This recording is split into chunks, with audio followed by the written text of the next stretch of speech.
Bueno, muy buenos días. Y a la OMS realmente nos insta a los países a prepararnos, porque hablamos de un virus que en este tiempo donde se empiezan a dar las reaperturas, le gusta resurgir. Por eso hay que prepararnos para verdaderamente estar seguros en cada etapa.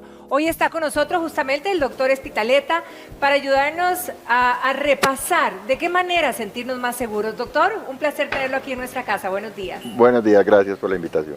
Doctor, en esta vuelta, ¿verdad? O en este proceso de vuelta a la nueva normalidad, digamos, ¿cuál sería la posibilidad? Y si verdaderamente aumenta, evidentemente, la posibilidad de contagio. Ok, sí, nos estamos exponiendo más, esto, por eso es algo paulatino y gradual, o sea, es algo que va paso a paso y que, como bien se dice, las medidas podrían regresar a como estábamos previamente y por eso hay que tener cuidado. Entonces, esta exposición, en principio se van a exponer las personas de menos riesgo, por eso los niños no han vuelto a las escuelas, no tanto porque ellos sean de riesgo, sino porque se pueden convertir precisamente en transmisores a las familias con adultos mayores viviendo con ellos. Entonces, sí es un paso donde nos vamos a exponer un poco más, por eso hay que mantener las medidas claras y evidentes del distanciamiento de una persona con otra persona, del lavado de manos, del uso de alcohol en gel, del protocolo del estornudo, porque si no mantenemos esos cuidados básicos, pues la exposición podría ser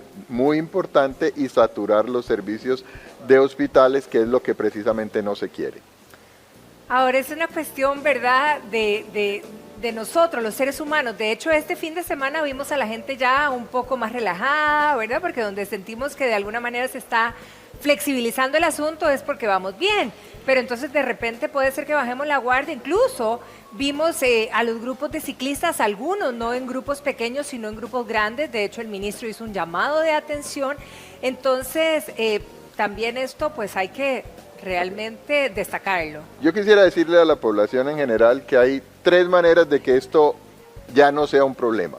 La primera posibilidad es que tuviéramos un tratamiento que fuera 100% efectivo, que se lo diéramos a un paciente, el paciente reaccionara bien y se pudiera ir para su casa, entonces no sería un problema severo de salud. No lo tenemos. La segunda posibilidad es una vacuna. No la tenemos por ahora, entonces hay que esperar. La tercera posibilidad es lo que se ha llamado inmunidad de rebaño, que algunos países de Europa han apostado por ella y les ha ido muy mal. Entonces, en este momento no tenemos la solución para la enfermedad.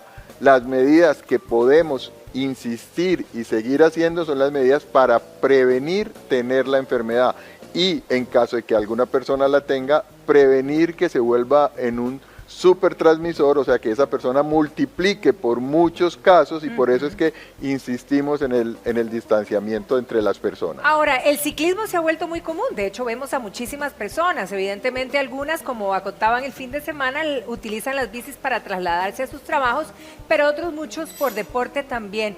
¿Qué posibilidad de contagio verdaderamente hay en un grupo de ciclistas ahí en la marcha? El punto es que si uno estuviera solo en la marcha, pero cuando uno los ve en carretera, van muchas veces, cuando no están haciendo esfuerzo máximo, hablando entre ellos a una distancia menor de 1.8 metros, entonces, si alguien es un portador asintomático y no vive conmigo, o sea, yo no estoy en la burbuja que hemos hablado, o en el mismo ecosistema, vamos a tener la posibilidad de que nos contagien. Recuerden que hay portadores asintomáticos, que hay personas que pueden no desarrollar la enfermedad, pero ser transmisores de la enfermedad. Entonces, si yo estoy hablando uno a uno a la par de otro, a una distancia menor de 1.5 metros, la posibilidad de que estas pequeñas gotitas que transmiten la enfermedad, se transmiten. Entonces, me la pasa a mí y yo puedo ser joven, no tener nada, pero igual me convierte en un transmisor. Cuando vamos a un restaurante, cuando vamos a un sitio de comer, como estas imágenes que vimos, pues la posibilidad de que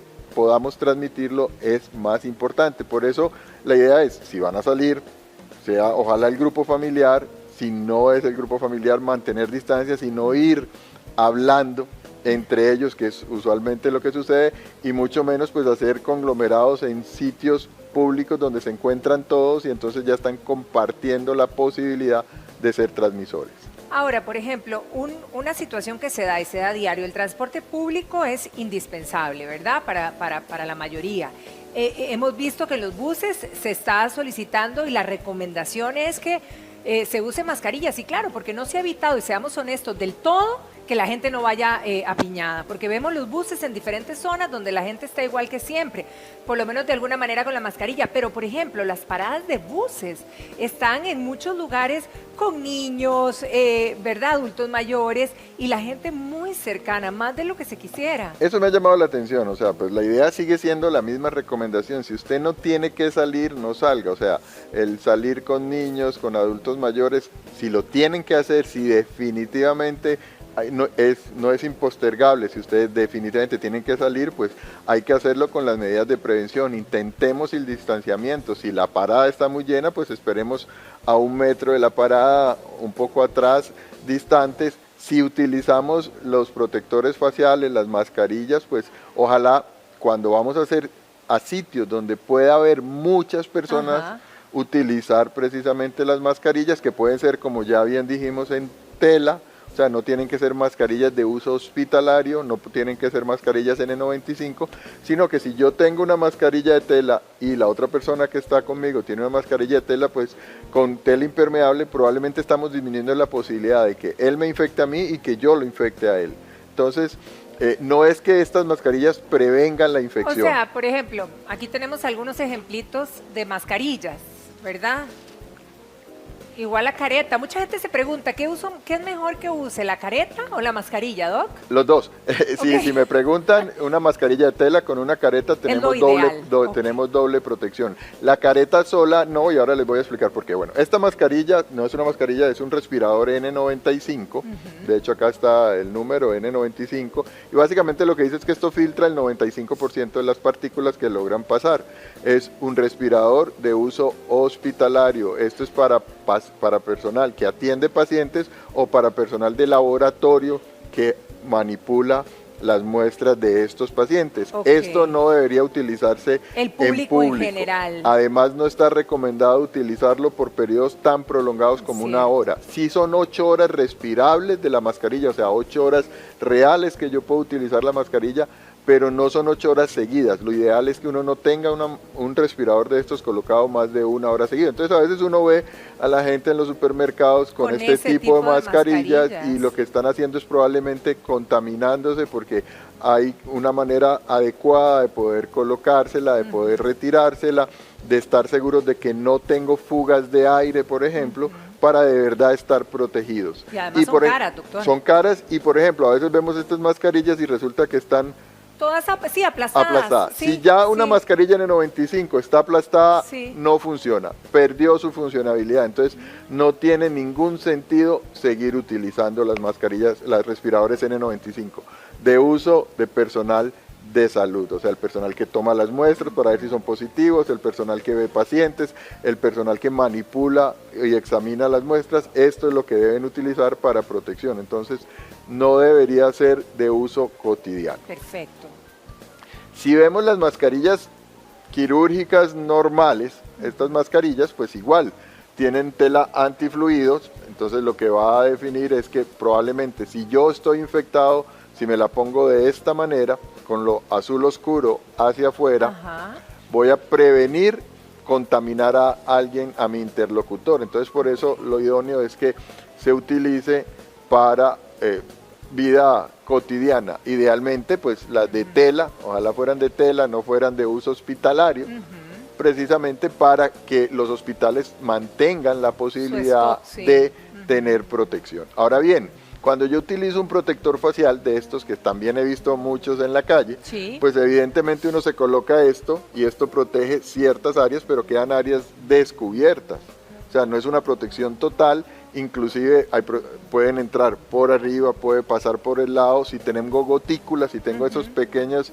Entonces, realmente lo idóneo es que si ustedes quieren utilizar solo la mascarilla que va en la nariz y boca, perfecto, de tela, y si quieren aumentar la protección, podrían utilizar esto porque esto va a bloquear un porcentaje importante de lo que venga de frente. Si yo estoy hablando con alguien, si estoy hablando aquí, probablemente esto me proteja de manera importante esta conversación, pero no me está protegiendo nada desde el punto de vista lateral, mientras que una mascarilla de las de tela sí me protege completamente la nariz y boca, que es por donde este virus ingresa. Ahora, doctor, se habla mucho, ¿verdad?, de que en ciertos lugares, o ya en muchos lugares se está tomando la temperatura. Por ejemplo, ahora que hablábamos del transporte, imaginémonos ahora donde se active la gente a viajar de un lugar a otro. Bueno, muchos han seguido viajando, pero digamos que si me voy a Guanacaste en bus, ¿debería tomarse la temperatura para viajar, digamos, estos largos trechos? Es un screening que se podría hacer rápido. La cosa es que la validez real de tomar la temperatura no tiene por qué.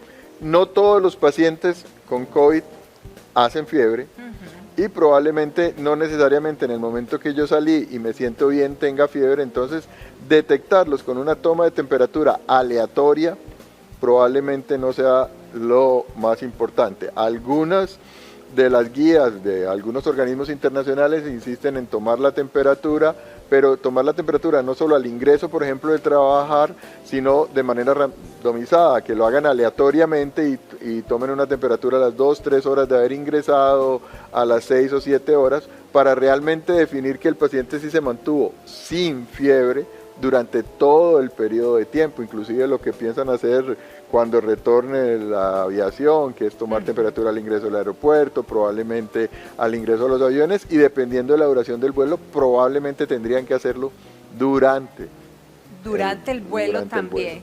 Ahora, antes de la otra pregunta se me fue, por ejemplo, de este tipo de caretas, ¿verdad?, que tiene mucha gente en este momento, se ven a veces muy cochinillas. Esto ¿cuál es el tipo de higiene que deberían de tener? Básicamente la higiene es limpieza con un poco de alcohol, con una esponja limpia, limpiarlos con alcohol. Obviamente eso va a ir deteriorando el material, va a haber un momento en que hay que cambiarlo. De hecho, las mascarillas en general que se disponen, por ejemplo, de esta mascarilla en principio, y por eso es importante conocerlo, son descartables. O sea, no es una mascarilla no es un protector que va a durar 5 o 6 meses, digamos, de uso. Exactamente. ¿Okay? Hay otras mascarillas que tienen algunos protectores un poco más fuertes que sí le dan la posibilidad de limpieza con alguno de los líquidos de desinfección, con alcohol. Hay gente que se marea mucho, Doc. Sí. ¿Verdad? De ponerse estas caretas. Sí, porque al final de cuentas hay cierto nivel de reinhalación, bien sea con la mascarilla o con la careta. Hay productos que nosotros expiramos, que normalmente se quedan en el medio ambiente, y aquí en este caso de que tenemos algo que nos está limitando lo que expiramos, pues va a haber un pequeño porcentaje que yo puedo estar reinhalando, entonces podría presentarse alguna de esas sintomatologías. Sí, porque hay gente que cree, entonces seguro dicen, compré una muy mala, que el material me está mareando porque no es tan bueno esto transparente, es lo mismo que inhalamos. Sí. Ok, ¿qué pasa, por ejemplo, bueno, ahorita la recomendación, y esto para que nos quede claro a todos, la recomendación en lugares donde va a haber aglomeración es que utilicemos este tipo de dispositivos. ¿No es obligatorio? ¿Cómo lo debemos ver y cómo lo debemos aplicar? Okay, la aplicación es, si yo estoy seguro que no voy a poder mantener el distanciamiento entre una persona y otra persona de 1.8 metros, que fue lo que se definió en nuestro país como el distanciamiento social, debemos utilizar algún método que bloquee la posibilidad de que yo inhale las partículas que me puedan contagiar. Entonces, si definitivamente por fuerza mayor es imposible mantener este distanciamiento social, debemos utilizar uno de estos. Así que si yo voy a un supermercado, si yo voy a tomar el bus, si yo voy a un sitio donde definitivamente va a haber aglomeraciones, ya estoy predispuesto a que va a haber aglomeraciones y que va a ser imposible mantener mi distancia de otras personas que no sé cómo están, debo estar protegido. Vamos a hacer un repaso, doctor, por algunas de las personas en las calles, a ver cómo están usando las mascarillas y las caretas. Estas se convirtieron en las aliadas número 1 de los ciudadanos en épocas de pandemia. Las mascarillas y las caretas protectoras ahora forman parte del entorno y aunque tienen usos muy distintos, la mayoría de ciudadanos escogen una o la otra por comodidad. Yo le veo más efectivo a la mascarilla que a la que es de plástico, porque el de plástico hay más propenso a que uno se toque más los ojos y la cara, por tener aquí esta parte de abajo descubierta. Yo preferiría el cubrebocas porque tenía que venir de emergencia a la cita, pero si no, no he salido de la casa. Las caretas protectoras. Estas cubren ojos, nariz y boca, pero no son recomendadas para todos los propósitos. En ambos nosotros tenemos una buena protección, pero mucho va a depender de la actividad que usted va a realizar.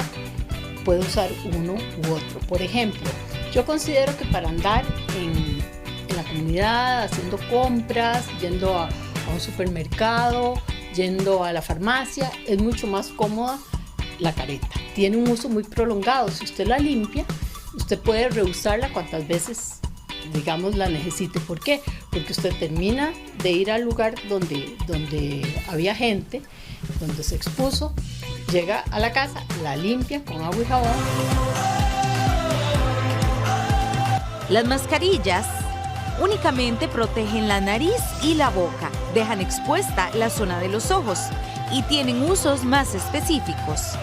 Las mascarillas, dependiendo de la persona, lo puede sentir más cómoda o más sofocada la persona. Entonces, mucho es de cómo se sienta cómoda la persona a la hora de realizar alguna labor. Por ejemplo, nosotros los médicos definitivamente usamos cubrebocas, pero también tenemos que usar anteojos.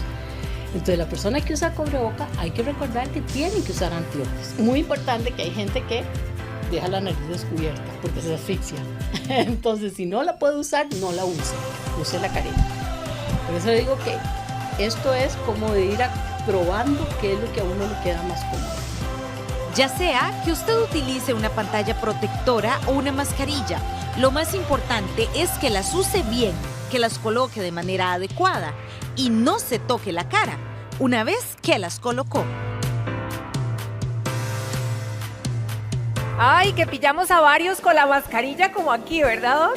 Sí, eso es importante. Todas estas mascarillas de venta tienen un clip que uno precisamente le hace un poco la forma de la nariz y debe cubrir. Y estas persianitas que tienen estas mascarillas precisamente es para poder abrirlas y que protejan desde el puente de la nariz hasta la boca. O sea, no sirve ponerse una mascarilla acá porque realmente no estamos protegiendo uno de los sitios de ingresos del virus. Entonces debe cubrir nariz y boca, precisamente. Por eso tienen este clip, para que esto quede en el puente de la nariz y hasta abajo. Ahora, es evidente que nosotros, ¿verdad? Los civiles, podría decir, en lugar de los médicos, no estamos acostumbrados a utilizar mascarillas. Entonces vemos a mucha gente con la mascarilla debajo de la naricita, ¿verdad? Porque muchos tienen, por ejemplo, una naricita muy pequeña y se les va chorreando. Otra es que, digamos, las de tela, que son las que generalmente se están usando, u otros por incomodidad porque se ahogan. Entonces, a lo mejor si utilizáramos la mascarilla, pero también la careta para proteger la nariz, no sé. La cosa es que está teniendo una duplicidad, Sí, yo creo que uno debería, pues como dicen, dependiendo de la exposición y el tiempo, probablemente uno debería protegerse, como les decía, de ambas maneras, porque la careta al final dependerá del tipo. Hay unas que son muy cortas, por ejemplo, entonces con algunos movimientos pueden dejar descubierto algunas zonas sensibles. O sea, si uno gira o uno levanta la cabeza por algo, pues puede que ingrese. Entonces realmente las caretas es un complemento, como lo que están haciendo en los bancos, en los supermercados, que están poniendo una mampara para que divida la persona que me está atendiendo del interlocutor. Entonces todas estas medidas son importantes, pero la medida más importante que podemos tener es intentar mantener la distancia, y eso depende de nosotros mismos. Totalmente de acuerdo.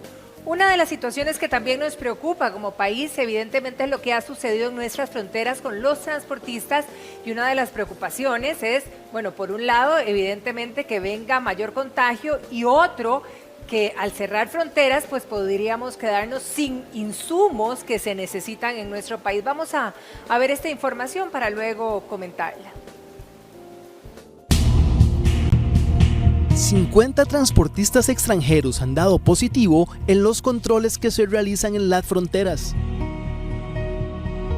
Esta cifra hizo que las autoridades endurecieran las medidas para ingresar al país. Cuando el destino final es Costa Rica, se va a hacer un proceso de desenganche. Lo voy a explicar. Entra un transportista o un camión a un patio que denominaremos zona primaria.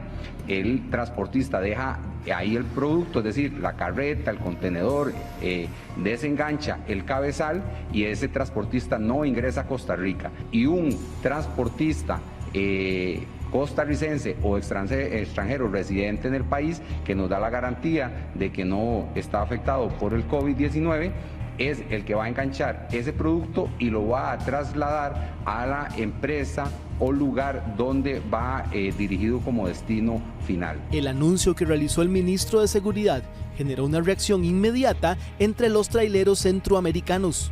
Señores, es indignante lo que todos los pilotos transportistas unitarios están pasando en la frontera de Peñas Blancas. Les digo a todos los pilotos, retornen a lo que son los predios y simplemente, señores, ya no llevar la carga. Hacer un paro y que no ingrese ningún costarricense a Guatemala. Ellos tienen que parar esto. No se le meta mercancía de Guatemala, lo que es la materia prima. No se le meta de Panamá nada y no se acepten los carros de ellos que entren ni a territorio nicaragüense ni territorio panameño. En la frontera sur, por ejemplo, los mismos transportistas realizaron bloqueos.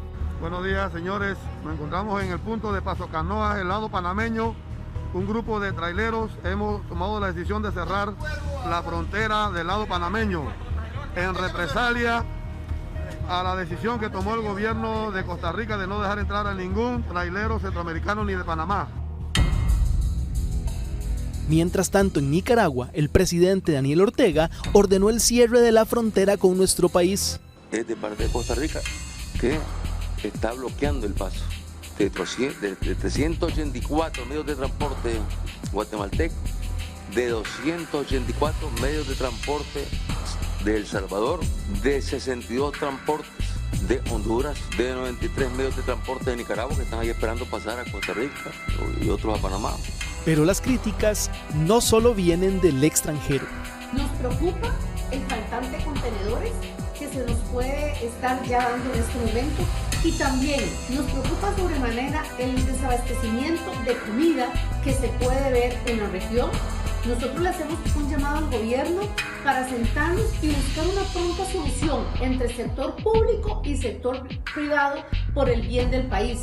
El ministro de Salud defendió las medidas que han evitado el ingreso de decenas de casos positivos al país. Evaluando los riesgos, como se han ido distribuyendo o canalizando hacia diferentes grupos, es que se ha tomado la medida del asunto con los transportistas y lograr un protocolo que no exponga o exponga al mínimo nivel a esa población que tanto hemos querido defender y que no tengamos un problema de transmisión comunitaria. Así que bajo esa premisa es que hemos hecho y tomado todas las acciones como gobierno y eso es lo que le puedo mencionar. Decisiones complejas, ¿verdad? Porque hay presión de un lado, presión del otro y también pues tratar de proteger de alguna manera el contagio, que es lo que estamos tratando de evitar en este momento frente a esta pandemia, doctor. Sí, esto es un balance, las decisiones definitivamente no son fáciles ni para un lado ni para el otro, era como el de la apertura, mucha gente estaba a favor de que abriéramos, cuando se abrió entonces ya empezaron a decir que todo el mundo estaba circulando, que era el colmo, entonces esto es un balance muy delgado, o sea, hay que ir viendo cómo se comporta la situación y como decía muy bien el ministro cuando habló, hay momentos en que podemos echar para atrás o habrá momentos que decimos, se mantuvo, podemos ir avanzando. La decisión realmente o las decisiones son complejas porque hay presiones de los dos lados, una en pro de la salud, otra en pro de la economía y hay que encontrar un balance.